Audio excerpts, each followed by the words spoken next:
నిజామాబాద్ జిల్లా ఆర్మూర్లో ఓ మహిళ తన ఇద్దరు పిల్లలతో కలిసి భర్త ఇంటి ముందు న్యాయం కోసం బైఠాయించింది. ఆర్మూర్ పట్టణానికి చెందిన అశ్వినికి అదే పట్టణానికి చెందిన అరవింద్తో వివాహం జరిగింది. అరవింద్కు వ్యాపారంలో ఒక అమ్మాయితో పరిచయం ఏర్పడింది. దీంతో ఆనాటి నుంచి భార్యను వేధించడం మొదలుపెట్టాడు.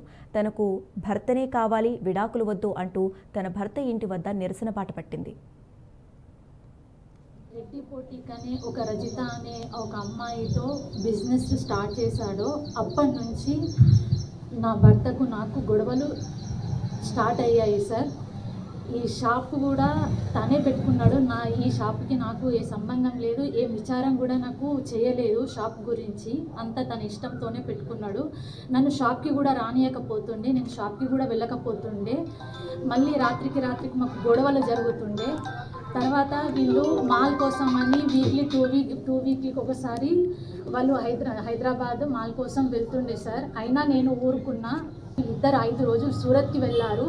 వెళ్ళి వచ్చిన తర్వాత ఎలా వెళ్ళావు అని అడిగిన దానికి మా ఇంటి వాళ్ళందరూ, ఇటు రాము, సీను, వీళ్ళ మా అత్తమ్మ, మా ఆయన, ఇంకా కొందరు ఉండి వాళ్ళందరూ కలిసి నన్ను ఇంటి నుంచి పిల్లలతో గెంటేసిండ్రు. గెంటేసిన తర్వాత మా నాన్నకు ఫోన్ చేస్తే నన్ను తీసుకెళ్ళిండు.